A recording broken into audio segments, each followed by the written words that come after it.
최근 SK 하이닉스가 ARM을 인수 검토한다고 밝히면서 화제가 됐죠. 몸값만 약 48조 원에 달하는 ARM을 한 동지 아래 품기 위해 인텔과 공동인수를 진행한다는 시나리오가 유력하게 거론이 되고 있어요. 48조 원이면 하이닉스의 몸뚱이의 절반 수준에 달하기도 하고, 당장 하이닉스가 마련할 수 있는 자금이 10조 원 수준이라 이 거대한 기업을 아무래도 혼자 먹기는 조금 부담스러운 거죠. 하지만 하이닉스와 인텔의 공동인수는 큰 파이를 나눠 먹는 것 그 이상의 의미가 있어요. 한미 반도체 동맹의 향방을 가늠할 시험대 역할도 할 것이기 때문이에요. 요즘엔 우크라이나, 러시아 전쟁으로 인해 살짝 주목을 덜 받고 있지만 이 전까지만 하더라도 중국과 대만의 갈등이 국제사회의 주요 이슈였습니다. 미국이 지투 경쟁에서 중국을 옥죄어오며 말려 죽이기를 하고 있는 상황에 중국이 체제 안정을 위해 선택한 전략은 바로 반도체 안보 확보였어요. 향후 10년간 칼 한 자루만 간다는 절박한 심정으로 모두 국가 자원을 총동원해 반도체 기술 국산화에 올인을 하고 있고, 그 결과 미국이 중국과 갈등이 시작된 2018년 이후 상해 지수는 37% 상승하는 데 그쳤지만 반도체 지수는 289% 상승을 했습니다.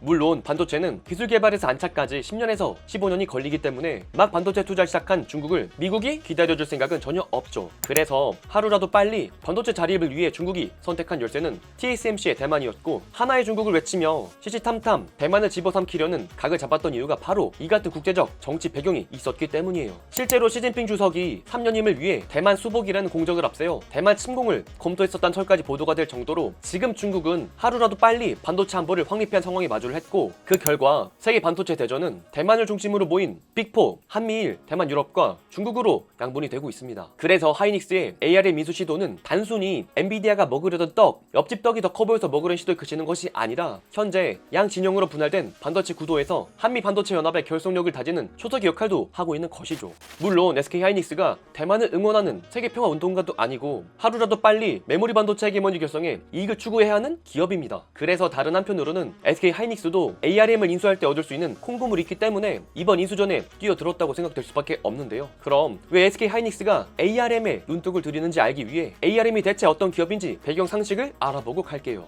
ARM은 1990년 설립된 영국의 반도체 설계 회사예요. 삼성과 하이닉스 등 일반 반도체 기업과는 달리 순수하게 핵심 부품의 설계도를 그리는 역할을 하고 있습니다. 반도체 설계는 매우 어렵고 복잡하고 많은 시간과 노력이 들어가요. 하나의 칩에 들어가는 수천만 개의 트랜지스터들을 적절히 배치해 원하는 기능을 구현해야 하고, 신호를 열고 닫는 트랜지스터 동작만을 조합해 PC나 스마트폰이 하는 온갖 기능들을 수행하게 해야 합니다. 반도체 회사들이 이 작업을 직접 하려면 상당한 인력과 비용, 시간이 소모되니 대부분의 기업들은 ARM의 반도체 IP 라이선스를 사서 이를 기반으로 자신들이 필요한 반도체를 제작을 하죠. ARM이 크게 주목을 받기 시작한 것은 스마트폰의 시대가 오면서부터입니다.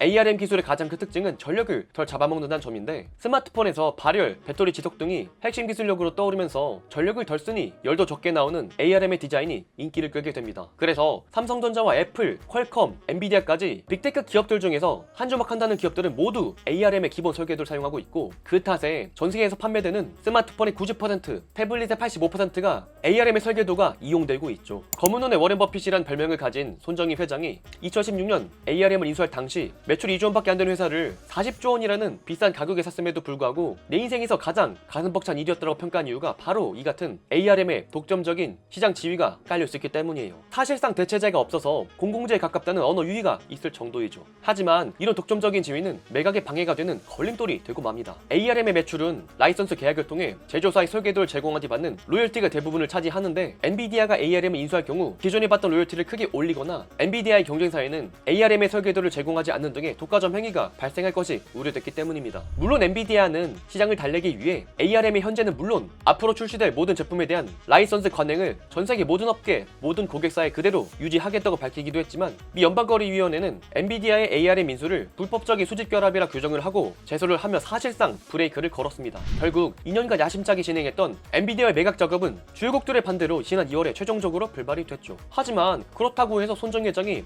ARM을 그대로 안주머니에 넣고 들어가기도 참 애매한 상황입니다. 왜냐하면 손정희 회장이 소프트뱅크가 투자한 알리바바, 디디추싱 등 중국 IT 기업들이 차이나 리스크로 싹 다 나락으로 떨어지면서 소프트뱅크 순자산 가치가 작년 12월부터 올해 2월까지 16조 원이 감소를 해요. 일명 주식이 싹 다 물리면서 유동성이 굳어버리는데요. 그 결과 현재 소프트뱅크의 부채 총액이 약 140조 엔으로 연간 이자만 2,400억 엔, 우리나라 돈으로 2조 4천억을 내야 하는데, 원래라면 ARM을 매각을 하고 그 차익으로 유동성을 복구해야 하지만 매각이 사실상 실패를 하면서 지금 자금 압박에 시달리고 맙니다. 결국 소프트뱅크의 신용부도 스와프 프리미엄이 코로나19 사태 이전 최고점인 417.47bp를 넘으며 가파르게 치솟고 있어요. 그래서 소프트뱅크는 부랴부랴 원래 계획이었던 나스닥 상장까지 고려한다며 유동성 마련을 위해 필사적인 사투를 해야 할 상황에 직면을 했고요. 그래서 이번에 SK 하이닉스가 ARM 인수에 뛰어든 것은 현재 소프트뱅크 시장 구도를 읽었기 때문이라고 해석이 되고 있어요. 어차피 소프트뱅크가 지금 급하게 자금 확보를 대줄 동아줄을 충분히 구하지 못한다면 하이닉스 같은 전략적 투자자에게 지분을 매각해달라고 먼저 손을 내밀 확률이 더 높아 보이고, 최근 SK 하이닉스의 스탠스가 인텔의 낸드 사업부, 키파운더리 인수 등 전략적인 M&A로 반도체 라인을 강화하고 있다는 점을 미루어 볼 때 역시 충분히 가능한 스토리입니다. 자, 그렇다면 이번 ARM 인수를 통해 하이닉스는 어떤 것을 얻을 수 있느냐라고 살펴보면 그 정답은 바로 삼성전자는 가졌지만 SK 하이닉스는 가지지 못했던 시장을 걸을 수 있는 경쟁력이에요. 기존까지 SK 하이닉스의 단점으로 지적되었던 것은 살짝 모자란 삼성전자란 이미지였어요. 삼성전자는 D램과 낸드에서 모두 전세계 1위를 기록하고 있지만 SK 하이닉스는 두 분야 모두 삼성에게 밀리는 만년 2위입니다.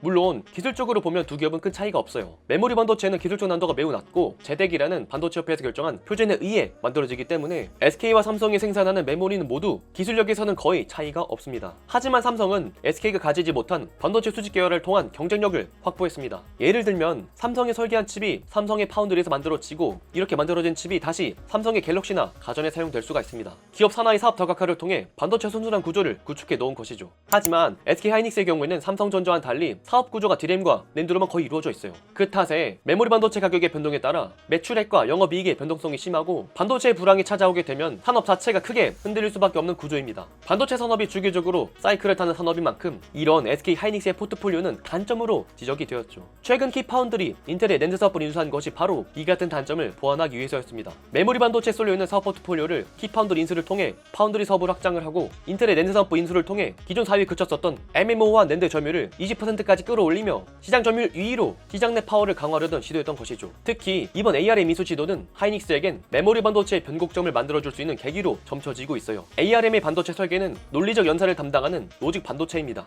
로직 반도체는 연산을 위해 반드시 메모리 반도체가 필요하고, D램, 낸드 플래시 등 메모리 반도체와 충분한 시너지를 낼 수가 있습니다. 그래서 ARM은 최근 개발한 SK 하이닉스의 AI 반도체 PIM 메모리와 시너지를 낼 것으로 예상이 되고 있어요. 현재 테슬라의 도조칩, 애플의 M1, 아마존의 그라비톤 등 AI 반도체는 개발하는 기업만 50개가 넘어섰고, 2030년까지 시장 규모는 1179억 달러로 전체 시스템 반도체의 3분의 1을 차지할 전망으로 AI 반도체 시장은 폭발적으로 성장하고 있습니다. 이에 따라 AI 개발에 사용되는 데이터 양도 최근 1년 사이에 10배가량 증가하며 하나의 칩셋에서 연산해야 하는 데이터 양 역시 증가하고 맙니다. 하지만 기존의 반도체 체제로는 AI 워크로드를 위한 성능 증대 요구에 맞춰 CPU 코어와 트랜지스터 양이 증가하면서 반도체 칩 사이즈가 갈수록 커져야 할 뿐더러 이는 웨이퍼의 수율과 후공정 등의 양산 난이도 증가, 전력 소모 증가라는 단점을 동반하게 됩니다. 그래서 이 문제를 해결해줄 역할로 떠올랐던 것이 바로 PIM 메모리 기술이었죠. 반도체에서 연산과 메모리 사이에 데이터 이동을 효율화시켜 궁극적으론 AI 반도체에서도 전력 소모를 줄여 전체 시스템 성능을 향상시키는 것입니다. 이러한 PIM 메모리의 기술을 미뤄볼 때 ARM의 기술이 반도체의 저전력, 저발열이라는 막강한 기술을 보였으므로 이번 인수를 성공만 시킨다면 SK 하이닉스가 개발 중인 PI 메모리를 한 단계 더 업그레이드 시킬 수 있는 가능성이 점쳐지고 있습니다.